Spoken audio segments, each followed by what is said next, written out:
Bonjour à toutes et à tous, nous sommes le lundi 30 septembre 2024 et c'est parti pour notre analyse quotidienne des marchés financiers. Comme d'habitude, on se rend sur Signaux et on va regarder un petit peu ce qu'on a aujourd'hui. On commence avec le Forex et notamment du dollar néo-zélandais versus dollar canadien en une heure. Ici, on voit une tendance qui est en cours de formation.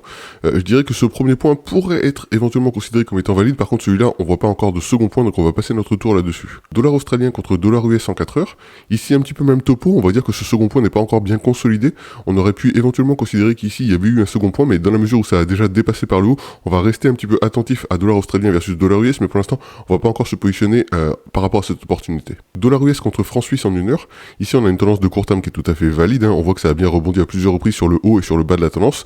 Je crois que nous, on était passé vendeur ici à 0,85, 0,57. Donc tout simplement, on allait chercher notre take profit. Pour l'instant, on va attendre que le cours remonte ici avant de se positionner à nouveau vendeur s'il y a une opportunité de ce type-là. Euro contre franc suisse en une heure. Ici, on voit une tendance de court terme qui est, je dirais, qui commence à se former, en tout cas, qui est assez intéressante à suivre, dans la mesure où ça a déjà tapé à plusieurs reprises sur le bas de la tendance. On voit aussi ici un haut de tendance qui a bien rebondi.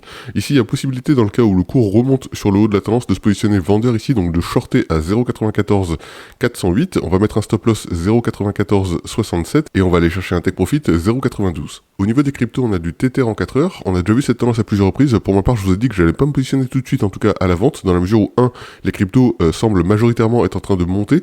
2, ici, j'ai pas vraiment d'opportunité à proprement parler. Pour l'instant, le cours n'est pas monté suffisamment haut pour venir se positionner à la vente. Donc pour ma part, je vais rester un petit peu attentif, mais je vais pas me positionner, même si le cours parvient à remonter ici au niveau directement du point d'opportunité. Uniswap en une heure, ici on a une tendance qui ressemble pas à grand chose, je passe mon tour. Côté action, on a du Microsoft en une heure.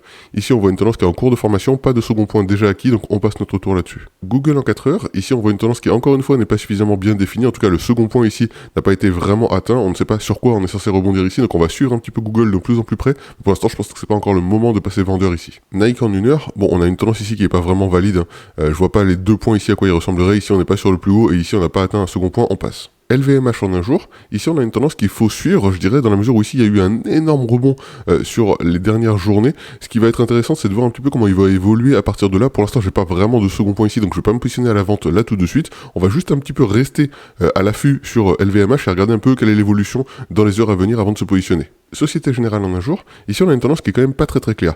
On voit qu'à plusieurs reprises il a tenté de définir ici un second point par rapport aux hautes tendances. Pour l'instant il est en train de casser ce second point, donc manifestement on a plutôt de la force pour passer acheteur là-dessus. Mais pour l'instant je pense qu'il vaut mieux rester plutôt extérieur, regarder un petit peu comment évolue Société Générale pour le moment avant de se positionner ni acheteur ni vendeur parce que c'est pas très clair exactement là où il veut aller. Donc on va suivre ça un petit peu dans les jours à venir. Accord en une heure, ici on a une tendance qui est à mon avis pas encore suffisamment formée. Le second point ici n'est pas suffisamment clair, on passe. NG en 4 heures, on avait parlé de ça fin de semaine dernière, on avait dit qu'ici, on avait un cône ouvrant qui était en train de se former de plus en plus et que c'est quand même pas super bon signe. Maintenant, je note quand même la chose suivante. On avait réussi ici à dépasser une sorte de résistance de moyen terme dans la mesure où ici, on était passé juste au-dessus. Maintenant, on s'est fait caler un petit peu en dessous. Pour l'instant, je pense qu'il vaut mieux rester en dehors de NG, ne pas se positionner ni à la vente ni à l'achat, regarder quelle va être l'évolution de NG. De toute façon, on est lundi, donc c'est pas la peine de se précipiter et on viendra voir un petit peu ce qu'on fera d'ici demain début d'après-midi. Carrefour en une heure, ici on a une tendance qui encore une fois est plus en cours de formation qu'autre chose, on voit pas exactement quel serait ce second point ici déjà atteint, donc on va passer notre tour là-dessus. Vivendi en une heure, ici on a une tendance qui est pas très bien définie, on voit pas vraiment quel serait ce premier point, en tout cas il est pas sur le plus haut, et ici on n'a pas de second point, on passe. Eurofins Scientific en 4 heures. Ici, on a une tendance qui, encore une fois, n'est pas vraiment bien formée. On est plus en cours de formation ici, et un petit peu comme ce qu'on a vu avec LVMH. Vraiment, ici, il y a eu un gros bond dans les derniers jours. Il va falloir suivre un petit peu de plus près Eurofins dans les heures et les jours à venir. Unibail en 4 heures. Ici, on voit une tendance qui est quand même bien bullish et qui est en plus en train de s'ouvrir vers le haut. Je vois qu'ici, il y a eu un dépassement déjà de ce qui pouvait être considéré comme étant une sorte de résistance de moyen terme. Manifestement, il y a de la force sur Unibail. Pour l'instant, je vais pas me positionner, mais il y aura probablement ici une opportunité pour passer acheteur si on parvient à dépasser le haut de tendance et venir faire un petit rebond, un petit pullback sur le haut de la tendance. Côté futur, on a de l'or en un jour. Ici, on voit une tendance qui est tout à fait valide. On commence ici à marquer un second point. Donc là, ça va être intéressant de voir comment est-ce qu'il va évoluer. Est-ce qu'on va parvenir à dépasser, à faire un petit rebond ici avec un pullback avant de se positionner acheteur, ou est-ce qu'on va aller chercher à nouveau le bas de la tendance? Pour l'instant, affaire à suivre sur l'or. Et l'or en 4 heures, ici, on voit un début de tendance, mais c'est pas encore assez clair. Je peux pas vraiment considérer ces deux points comme étant valides, ils sont trop proches l'un de l'autre. Et en plus, je suis même pas sûr que ça soit un second point, donc on passe pour l'instant. L'argent en une heure, ici on voit une tendance bullish sur du court terme, assez intéressant. Je pense qu'ici il y avait une belle opportunité à saisir pour passer acheteur. Dans le cas où on vient à nouveau taper ici sur le bas de la tendance, c'est-à-dire autour de 32,01, ça pourrait être intéressant de se positionner acheteur à nouveau. Et enfin l'avoine en une heure, ici on voit une tendance qui selon moi n'est pas encore assez bien définie. Le second point ici n'est pas suffisamment clair, on passe. Côté tendance, au niveau du Forex, on a de la livre contre du yen en un jour. Ici, on voit une tendance super bullish ici avec un gros rebond qui a eu lieu sur le haut de la tendance. Bon, pour ma part, je me suis pas positionné là-dessus, mais la raison est simple, c'est que je pouvais pas encore être sûr qu'il y avait réellement ici un second point. Pour l'instant, je dirais qu'il faut rester en dehors du marché. Si éventuellement le cours remonte sur le haut de la tendance, ça pourrait être intéressant à shorter. Dollar australien contre yen en un jour. Là, même topo, on a eu un rebond sur le haut de la tendance ici avec la formation d'un second point qui cette fois-ci réellement existe. Si le cours parvient à remonter, ça pourrait être intéressant de shorter à nouveau.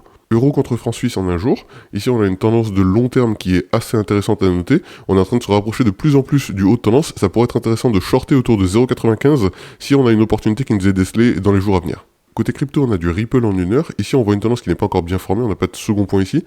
Mais on voit qu'on a déjà dépassé le plus haut ici qui était autour de 0,610. Donc, ce qu'on peut en conclure, c'est que probablement Ripple a de la force pour aller chercher de nouveaux plus hauts. Première chose. Deuxième chose, que s'il parvient à redescendre, il viendra probablement taper ici sur un bas de tendance qui sera situé probablement autour de 6,13. Donc à ce moment-là, ça pourrait être intéressant de se positionner acheteur, mais pour l'instant, il n'y a pas vraiment d'opportunité dans ce sens. Le Cardano en 1 heure, ici on a une tendance qui par contre, elle, est de plus en plus intéressante à suivre pour deux raisons. Un, parce qu'on a eu ici un petit dépassement et un retour sous le haut de tendance, avec ici probablement une nouvelle opportunité à venir saisir autour de 0,38 pour passer acheteur. Deux, parce qu'ici on voit une tendance qui aurait tendance à faire un cône légèrement fermant et qu'on avait déjà dépassé ici la dernière valeur de plus haut. Donc manifestement, il y a encore une fois de la force sur Cardano, ça peut être intéressant de se positionner acheteur ici autour de 0,38. Polkadot en 1 heure, ici on voit une tendance qui me semble assez valide là encore, avec une ouverture légèrement en cône ouvrant, donc là c'est aussi intéressant. Il y a peut-être opportunité ici à venir saisir autour de 4,5662 pour passer acheteur, notamment pour les intradés qui ne seraient pas déjà positionnés sur Polkadot beaucoup plus bas. Côté action, sans surprise, on retrouve du Coinbase en 4 heures. Donc là, clairement, ici, on a eu une forte montée, forte poussée. C'est normal, les cryptos sont en train de monter. Coinbase, forcément, va monter avec. Pour l'instant, je dirais qu'il n'y a pas grand-chose à faire. Juste suivre un peu l'évolution de Coinbase. Il va probablement venir même casser son haut de tendance dans les jours à venir. AMD en 4 heures. Ici, on a une tendance qui est de plus en plus intéressante à suivre. On voit qu'il y a eu ici un beau rebond sur ce qui maintenant nous permet de former un haut de tendance. Dans un premier temps, ce que je vais faire, c'est que je vais pas me positionner à la vente ici parce qu'on est sur un cours qui est actuellement bullish. Ce que je vais faire, c'est que je vais attendre que le cours parvienne à descendre sur le bas de tendance avant de me positionner. Pour l'instant, il n'y a pas d'opportunité dans ce sens, donc on va attendre tout simplement dans les jours à venir et voir un petit peu s'il y a une opportunité qui est présente pour passer acheteur. Intel en 1 heure. Ici, on voit une tendance qui, je dirais, est plus en cours de formation ou en tout cas pas suffisamment claire pour se positionner. Et éventuellement, pour les intradés, ça peut être intéressant de se positionner à 20,77, mais franchement, c'est un petit peu risqué. Il n'y a pas beaucoup de force non plus sur cette valeur en intraday. PayPal en 4 heures. On voit ici une tendance super bullish avec vraiment beaucoup de force. Manifestement, pour l'instant, il n'y a pas vraiment d'opportunité à saisir. Éventuellement, si le cours parvient à redescendre autour de 74 ici, ça peut être très intéressant de se positionner acheteur. Je pense que le cours a vraiment beaucoup de force et qu'il risque de monter encore une fois dans les jours et les heures à venir. Et PayPal en 1 heure, on a une tendance ici qui n'est pas forcément bien définie, on n'est pas parti depuis les plus hauts, donc je vais passer mon tour là-dessus. Super Microcomputer en 1 heure, ici on a une tendance qui n'est pas bien définie, je vois pas vraiment à quoi ressembleraient ces points-là, on passe. NJ en 1 heure, on voit ici une tendance qui, ma foi, est assez bien définie, mais ce que je remarque surtout ici, c'est la formation d'un drapeau haussier, avec ici le mât et ici un fanion. Donc ce que je peux considérer, c'est que probablement le cours va continuer de descendre un petit peu, avant de rebondir fortement pour aller chercher à nouveau des plus hauts, probablement autour de 20. Donc là, il faudra rester un petit peu attentif pour voir quand est-ce qu'on viendra se positionner acheteur sur NJ, probablement quelque chose autour de 15 à peu près. Saint-Gobain en 4 heures, on a une tendance ici qui est quand même bien formée et bien bullish. Pour l'instant, on est sur le haut de la tendance, donc on va attendre redescendre sur le bas de la tendance avant de passer acheteur. Vivendi en un jour, on avait parlé à plusieurs reprises de cette tendance et on avait saisi, nous, ici, des positions d'achat ici. Donc pour l'instant, il n'y a pas grand-chose à en dire. Le cours va continuer de monter probablement, donc affaire à suivre pour Vivendi. Danone en un jour, ici, on a une tendance qui est avec un cône légèrement ouvrant. On voit surtout ici beaucoup de force sur Danone pour l'instant. Il n'y a pas grand-chose à en dire, on est plutôt vers le haut de la tendance, on passe. Sanofi en 4 heures, ici, on a une tendance qui n'est pas super intéressante pour moi. Les deux points ici sont vraiment très rapprochés, je vais passer mon tour là-dessus. Safran en 1 heure, ici on va avoir une tendance qui me semble assez intéressante. Je veux dire, ce point-là n'est pas forcément le plus clair, mais on peut considérer qu'il est valable. En plus, ici on a bien rebondi sur le haut de la tendance, éventuellement pour les intradés, mais vraiment il y a du risque. Ici, il peut être intéressant de se positionner autour de 209,45 pour passer acheteur. Téléperformance en un jour, ici on va quand même avoir une tendance qui est relativement claire et quand même super bullish. Je pense qu'il y a vraiment une belle opportunité ici à saisir pour passer vendeur à 98,65. Côté futur, on retrouve du pétrole brut en un jour. Ici, on voit une reprise suite à cette chute assez importante qu'on a eue dans les dernières journées. Faudra voir un peu comment évolue le pétrole brut. Pour l'instant, il n'y a rien de particulier à en dire. Faut juste suivre un peu le pétrole brut de loin. Et toujours le pétrole brut, mais cette fois-ci en 4 heures. Ici, 1, on voit une formation avec un cône légèrement ouvrant, ce qui est quand même pas super bon signe. Et 2, manifestement, il n'y a pas quand même beaucoup de force. Il risque de se faire taper ici pour passer vendeur autour de 70,82. Donc affaire à suivre là-dessus.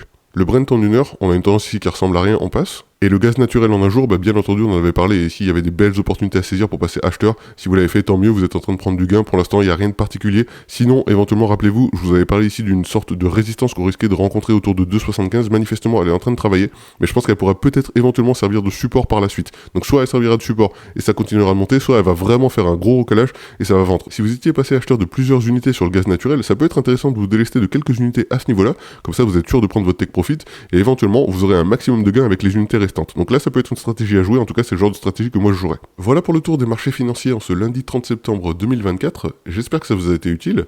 Si c'est le cas, n'oubliez pas de mettre un pouce, abonnez-vous et cliquez sur la cloche pour être informé de la sortie des nouvelles analyses, et on se retrouve dès demain. Allez, ciao ciao.